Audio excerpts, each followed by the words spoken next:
The last several years have been anything but cordial when it came to Turkey's relations with much of the Arab world, especially with its two biggest countries, Egypt and Saudi Arabia.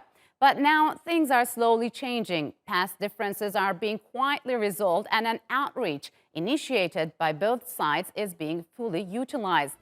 That was on full display when Turkey's Foreign Minister Mevlut Cavusoglu visited Riyadh in mid-May, his first visit to the kingdom in years. Everything was on the table, including salvaging once a lucrative trade relationship to Israel's recent bombing of Gaza. Turkey's once tense relationship with Egypt is also easing. A Turkish delegation recently visited Cairo, where both sides voiced support for Libya's new interim government. For years, Turkey and Egypt had been supporting opposing sides in Libya's civil war. So what is driving this recent rapprochement? What could the region gain from an easing of tensions? And have President Biden's shifts in U.S. foreign policy had any impact on those decisions? And to answer that, joining me from Istanbul is Mustafa Aydın. He is director of Istanbul Kadir Has University. Mustafa, welcome to Straight Talk. It's good to have you on the program.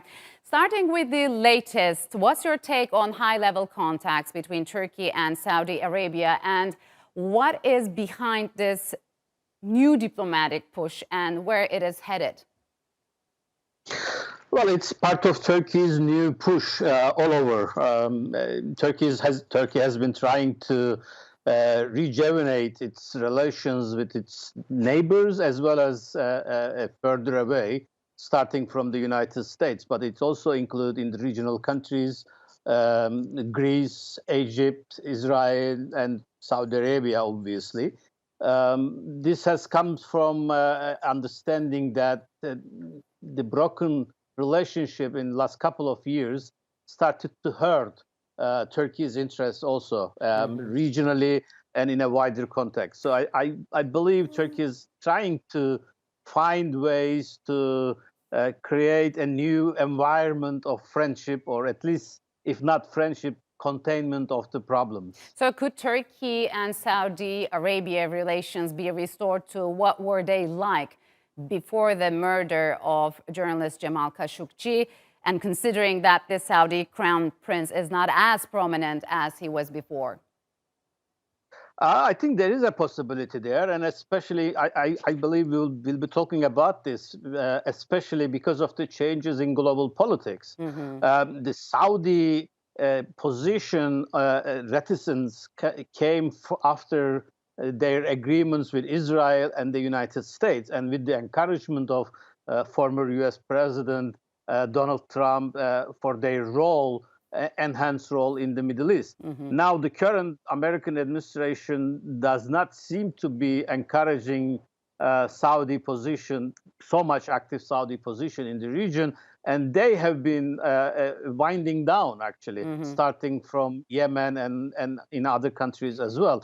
So looking from this perspective, from a wider international perspective, I think Saudis are also coming to a position where they could see a better relations with Turkey is good for their own interests as well. So efforts to move on after a series of political fallouts, Turkish and Egyptian foreign ministry officials also engaged in talks. Could efforts both with Saudi Arabia and Egypt to normalize relations be evaluated separately, or are they dependent on one another? They are not codependent, but they are related. That's for sure. I mean, moving along with the relations with Egypt also would help Turkey moving along with Saudi Arabia. One of the problems, or if you look at the background or deep background of these problems emerging, was the coup d'etat in Egypt and Turkish reaction to coup d'etat and the government afterwards, whereas Saudi Arabia supported or instigated the coup. And that's where everything is started. And also the relationship that Turkey has with the Muslim Brotherhood regionally, and how Saudis and Egyptians are seeing them as arch enemies. Yes. That was the origin of the problem. So if we can fix our relations with Egypt, that will help improving the relations with Saudi Arabia and vice versa. Saudis has quite a attack on Egypt with their support. So, how has the U.S. president's foreign policy shifts impacted the regional countries in recalibrating their policies, and why do you think they're aligning themselves accordingly and swiftly? I I think it has quite an impact. It already has quite an impact, and even before Biden took office, the countries in the region started to change their positions.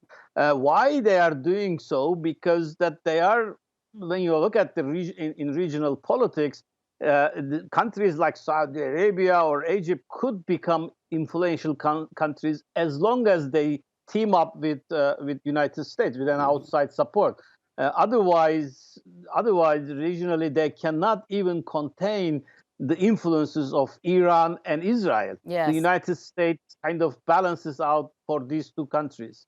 Yeah, so we have seen Turkey and Egypt back rival factions in Libya and stand on the opposite sides in the Syrian, Iraqi, and East Mediterranean conflict and disputes. What are the challenges before a comprehensive rapprochement between the two countries, and which sticking points need to be overcome by both countries?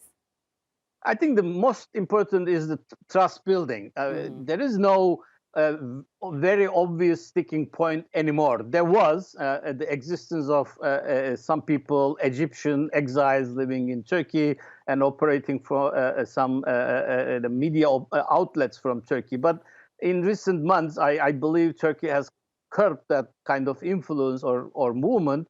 And I don't think there is a really deep down problem apart from the trust. We need to build trust between the Egyptian government, the current government, and current Turkish administration. Once we are able to do that, then we can start moving on dealing the problems that you already mentioned from Libya to Saudi Arabia one by one.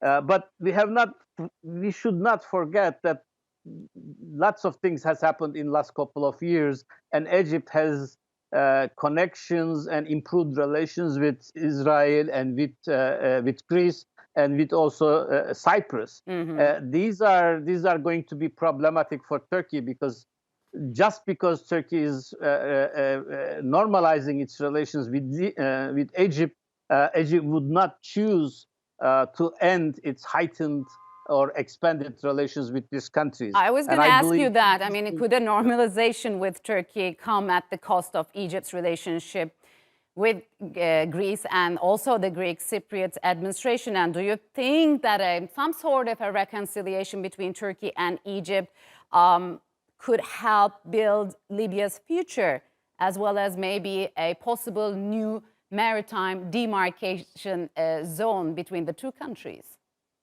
Well, this would be a very slow process. I think parallel to trust building between Egypt and Turkey, Turkey might develop a better position and enhanced position in the Isthmus. I believe, as far as I know, this is based on my talks with diplomats from different countries in the region. I believe it's the Egypt who is actually blocking Turkey's cooperation with the Isthmus countries. So with the improving of relations, Turkey could ease back its position in the Eastern Mediterranean.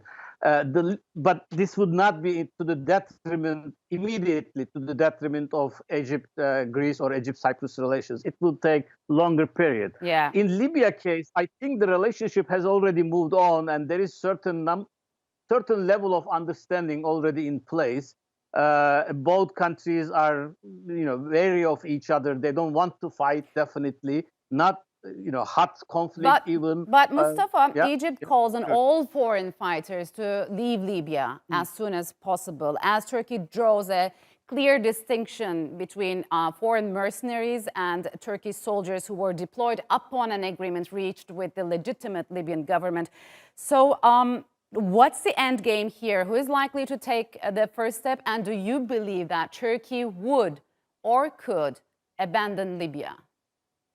I don't. Well, let me start from the last. Turkey would not abandon Libya at the moment, and definitely this is a kind of it become a long game now. The situation in Libya stabilized or stagnated.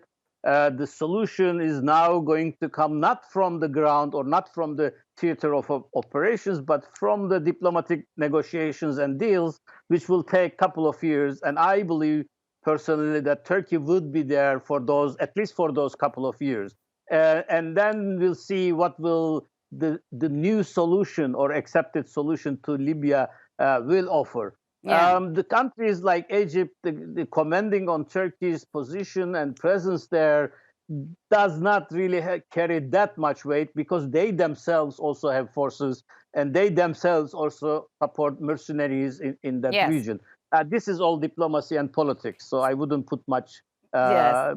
emphasis on it. So given all these swift changes and pushes on diplomacy, are we likely to witness some significant power relations in the region to change moving forward? I think that would entirely depend on how the talk between President Erdogan and President Biden going to take place in June 14.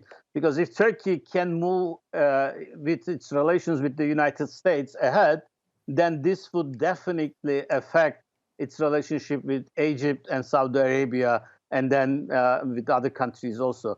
So I think very much depends on how Turkey could deal with the United States and its relations with the US. All right, Mustafa, unfortunately, we'll have to leave it here. Thank you very much for joining us on Straight Talk.